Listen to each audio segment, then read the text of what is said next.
मजदूर गांव में रामू नाम का एक व्यापारी रहता था, जो सेठ मोटूलाल के यहाँ काम करता था। रामू सेठ के खेतों पर मजदूरी करता था और फिर फसलों को नाव से दूसरे गांव में बेचा करता था।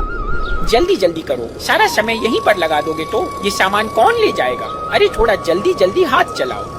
हाँ मालिक, सारा सामान नाव पर रख दिया है, बस ये कुछ चावल के बोरे ही रह गए हैं, बस इनको भी रखकर हम तुरंत ही निकल जाएंगे।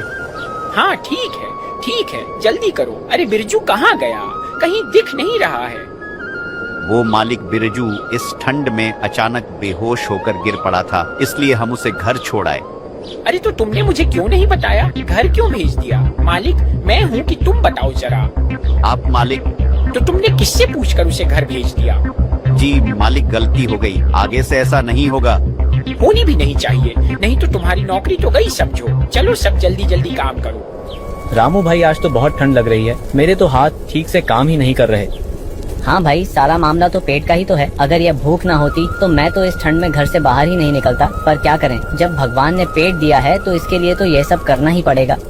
हाँ भाई शंकर, हम गरीबों के पास इस ठंड में काम करने के सिवा कोई और रास्ता भी तो नहीं है। काम करें तो कुछ पैसे मिले, एक यह हमारा मालिक है जिसके पास हम गरीबों के ऊपर जरा सा भी दया भाव नहीं है। इतनी ठंड में दिन रात हमसे काम लेता है और खुद तो सारा दिन बंद घर में घुसा रहता है।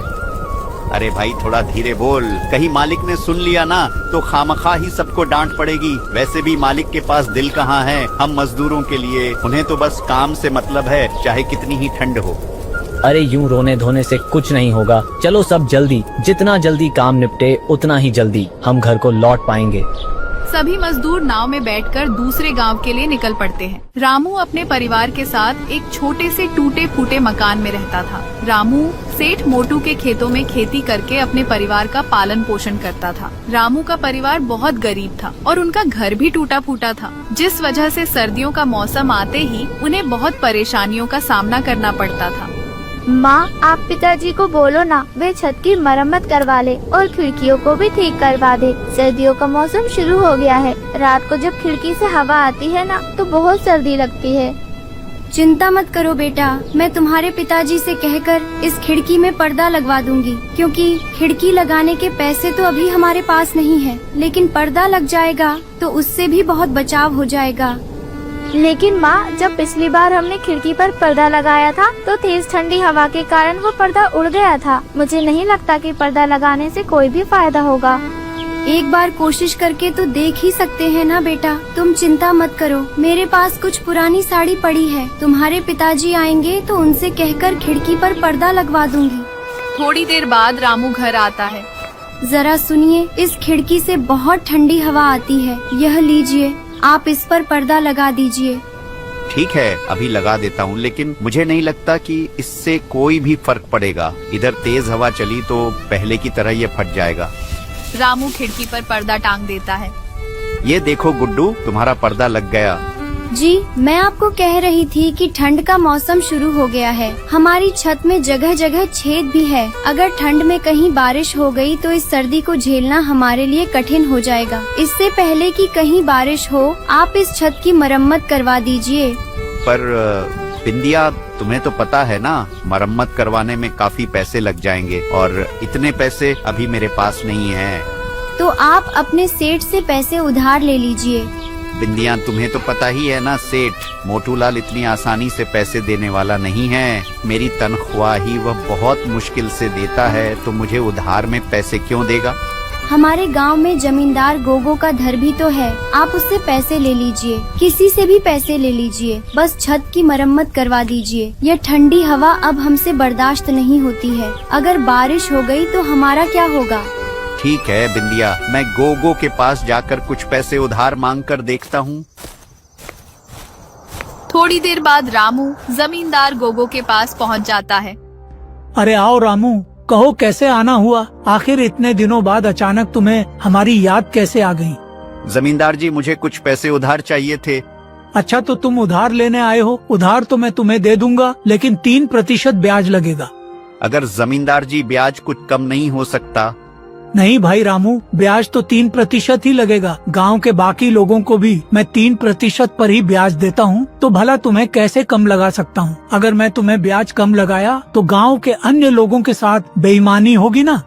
हाँ, बात तो आप की ठीक है, मगर अरे अगर मगर के चक्कर में मत पड़ो। मैं कौन सा आज ही तुमसे पैसे मांग रहा हूँ। अभी कुछ दिन रहने दो, अगले महीने बाद से ब्याज की रकम चुका देना। मुझे भी कोई जल्दी नहीं है। ठीक है जमींदार जी, तो आप मुझे 3% ब्याज पर ही पैसे दे दो। रामू जमींदार से पैसे लेकर अपनी छत की मरम्मत करवा लेता है। देखो बिंदिया, अब तो छत की मरम्मत भी हो गई है और खिड़कियां भी ठीक हो गई हैं। अब घर में ठंडी हवा भी नहीं आ रही है। अब हमारी ठंड भरी रात आराम से गुजर जाएगी। जी हाँ, बड़े दिनों बाद आराम मिला है घर में, वरना ठंडी हवाओं से तो पूरा शरीर कांप रहा था। इस तरह रामू का परिवार के दिन खुशहाल बीत रहे थे। रामू का काम भी अच्छा चल रहा था।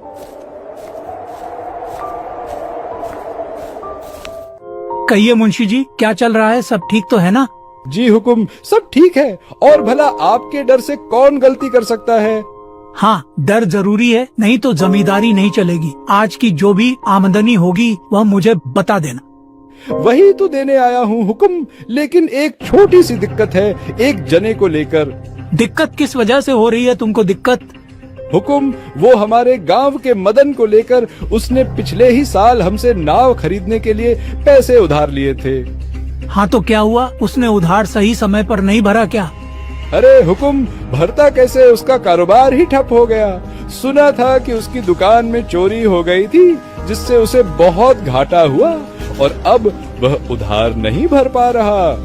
अच्छा ऐसा है तो जो उसने नाव खरीदी है उसे उठा लो। गोगो बहुत ही चालाक और लालची जमींदार था। पहले गांव की लोगों को बड़े भारी ब्याज पर पैसे देता था और ब्याज ना चुका पाने पर उनके घर, खेत खलिहान सब हड़प लिया करता था। यह पैसा रखो, जमींदार का आदमी आएंगे तो उन्हें यह पैसे दे देना। और कब तक देना होगा जी? गुड्डू अब बड़ा हो रहा है, उसकी पढ़ाई के लिए भी तो कुछ जमा करना होगा ना। और ज्यादा दिन नहीं, लगभग सब चुकता हो ही गया है। बस भगवान की कृपा से इसी तरह काम चलता रहा ना तो अगले आने वाले 3 महीनों में हमारा सारा कर्जा चुकता हो जाएगा। भगवान करे ऐसा ही हो। गुड्डू कहाँ है? वह पढ़ रहा है। उसका अच्छे से ख्याल रखना, आखिर वही हमारे लिए सब कुछ है। चलो मैं अब निकलता हूँ, नहीं तो काम में देरी हो जाएगी। अच्छे से जाइएगा।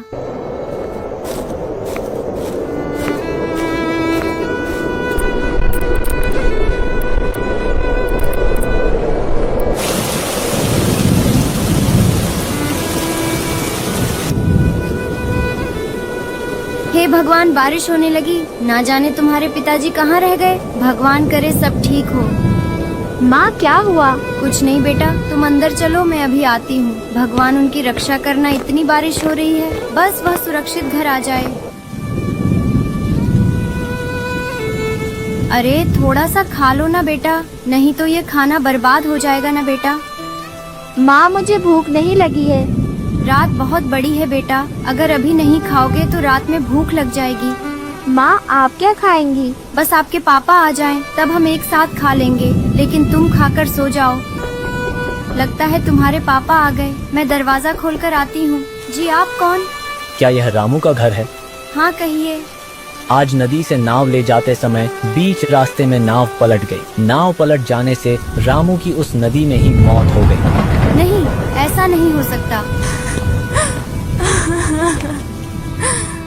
इसके बाद बिंदिया अपने जीवन में अकेली पड़ जाती है। उसके जीवन की सारी खुशियाँ चली जाती है। वह खुद तो दूर, वह अपने बेटे को भी 3 वक्त का ढंग से खाना भी नहीं खिला पाती है। ऊपर से जमींदार के पैसे न लौटाने पर उसको खूब खरी खोटी सुननी पड़ती है। वह दिन के आधे समय में सिर्फ रोती रहती थी। उसे जीने की कोई इच्छा न थी, इसलिए वह खुद को मारना चाहती थी। लेकिन यह सब सोचते ही उसे अपने बेटे की याद आ जाती थी। अगर मैं भी चली गई तो मेरे बच्चे को कौन देखेगा? नहीं, मैं कमजोर नहीं पड़ सकती। मुझे जीना होगा अपने बेटे के लिए। मुझे अपने बेटे के लिए जीना ही पड़ेगा। लेकिन कुछ भी करूं, कुछ पैसे तो चाहिए ही। वो मैं कहां से लाऊंगी? जमींदार बाबू को तो वैसे ही पैसे देने हैं। अगर उनसे मांगूंगी तो क्या वह देंगे? जो भी हो, एक बार बोलकर देखती हूँ, हो सके दे दे। रामू का और कितना पैसा निकल रहा है जो उधार लिया था? उसका 80% तो चुका दिया। अगर आज वह जिंदा होता तो शायद बाकी का उधार भी चुका देता। लेकिन उसके मरने से मेरा पैसा नहीं मिलेगा। वैसे भी बहुत समय हो गया है, अगर जरूरत पड़ी तो अब उसका घर बेचकर पैसे लेना होगा। अगर हम घर ले लेंगे तो वह लोग रहेंगे कहाँ? ये मेरा सर दर्द नहीं है, वह उन्हें समझने दो। मैंने जो कहा है वह जाकर करो। जी आप दोनों कैसी बातें कर रहे हैं? बेचारी विधवा कहाँ से भरेगी अब आपका ब्याज, और अब आप उसका घर लेने की भी बात कर रहे हैं। इतनी ठंड में वह बेचारी अपने बच्चे के साथ कहाँ जाएगी? कम से कम उन दोनों के बारे में तो सोचो। उन दोनों का क्या कसूर? एक तो वैसे ही उनके सर पर मुश्किलों का पहाड़ टूट पड़ा है, और आप इस ठंड में उनसे उनकी छत भी छीनना चाहते हैं। आप ऐसा मत कीजिए। यहाँ क्या कर रही हो तुम? तुम्हें कितनी बार कहा है मेरे व्यापार में बार बार दखल अंदाजी मत किया करो। तुम्हारा काम घर में झाड़ू पोछा करना है, जाओ और अपना काम करो। माफी हुजूर, लेकिन ठकुराइन जी बात तो सही कह रही है। इतनी ठंड में वह बेचारे कहाँ जाएंगे? मैं क्या कह रहा था हुजूर, रामू ने जितना पैसा दिया था उससे कहीं ज्यादा उसके घर की कीमत है। इसलिए आप वह घर ले लीजिए और उन्हें नदी किनारे वाला आपका जो पुराना घर है ना, वह उनको दे दीजिए, और थोड़े बहुत पैसे भी दे देना। वैसे भी वह घर कब से वीरान पड़ा हुआ है, क्या पता कब नदी में बह जाए, और इसके लिए आपको कोई दोष भी नहीं दे सकेगा। वैसे भी अगर इतनी ठंड में आप उनको घर से बाहर निकालेंगे और यह बात गांव में फैलेगी तो आपकी बहुत बदनामी होगी, लोग आपको बेरहम समझेंगे। बात तो तुम पते की कर रहे हो मुंशी। ठीक है, जैसा तुमने कहा है वैसा ही करो। जमींदार बाबू, आओ आओ, तुम्हारी ही बारे में बात चल रही थी। ये बताओ, इस बार तुमने मेरा बकाया क्यों नहीं दिया? इसी बारे में तो आपसे बात करने आई हूँ। जमींदार जी, मेरे गुड्डू के बाबूजी जो कुछ भी बचा कर गए थे वह सब तो अब खत्म हो चुका है। अभी 2 वक्त का खाना भी ठीक से नहीं मिल रहा। अभी किस तरह आपके पैसे वापस करूँ? ऐसे तो काम नहीं चलेगा। पैसे जब तुमने लिए हैं तो तुम्हें ही वापस करने होंगे ना। वह तो मैं जानती हूँ, लेकिन मैं छोटे से बच्चे को लेकर क्या काम करूँगी? वैसे मैंने हुक्म से बात तो की है, तुम्हारा जो घर है वह तुम जमींदार जी को दे दो, और बदले में नदी के किनारे वाला जो जमींदार बाबू का घर है ना, वह ले लो, और साथ में कुछ पैसे भी। लेकिन वह घर तो कब से वीरान पड़ा है, वहाँ पर हम किस तरह रहेंगे और क्या खाएंगे? इन पैसों से तुम नदी के किनारे खाली वाली जगह पर खेती कर सकती हो और फसल को बाजार में बेचकर अपना परिवार चला सकती हो। मैं इससे ज्यादा कुछ नहीं कर सकता हूँ। इसके बाद बिंदिया अपने बेटे को लेकर उस घर में चली जाती है। जितना हो सके उसने घर के बगल वाली जगह की सफाई की। इसके बाद उसने उस खाली जगह पर खेती करना शुरू कर दिया। इसके बाद वह बाजार में फसलों को बेचकर अपना घर चलाने लगी। माँ, मुझे बहुत डर लग रहा है। मुझे उस घर जाना है। ये घर अच्छा नहीं है। वह घर अब नहीं है बेटा, वह घर बारिश में बह गया। हम दोनों इस घर को बिल्कुल नया बना देंगे। जब तुम बड़े हो जाओगे और बहुत पैसे कमाओगे तब हम लोग एक बड़ा घर लेंगे। हाँ माँ, मैं बहुत बड़ा आदमी बनूंगा। जमींदार बाबू के घर से भी बड़ा घर होगा हमारा। ठीक है बेटा, ठीक है। अभी बाहर मत जाना। बेटा, तुम जाकर बिस्तर पर बैठो, मैं अभी आती हूँ। बिंदिया सुबह देखती है कि छत पर से पानी गिरने के कारण जमीन के नीचे गड्ढा बन गया है। भला यह क्या हुआ? इतना बड़ा गड्ढा कैसे हो गया? तभी बिंदिया की नजर उस गड्ढे के किनारे एक चमकती चीज पर जाती है। गड्ढे के अंदर अब यह क्या है जो चमक रहा है? थोड़ा मिट्टी हटाकर देखती हूँ। बिंदिया उस मिट्टी को हाथों से हटाती है। अरे, ये तो सोने के सिक्के हैं। सोने के सिक्के से भरा मटका। इन सिक्कों के बारे में अगर जमींदार बाबू को पता चल गया तो वह तो सब लेकर चले जाएंगे। आज ही मुझे ये सब लेकर यहाँ से चले जाना होगा। इसके बाद बिंदिया सिक्कों को अपने झोले में रखकर अपने बेटे को साथ लेकर उस गांव से हमेशा हमेशा के लिए चली जाती है। फिर किसी और गांव में जाकर घर खरीद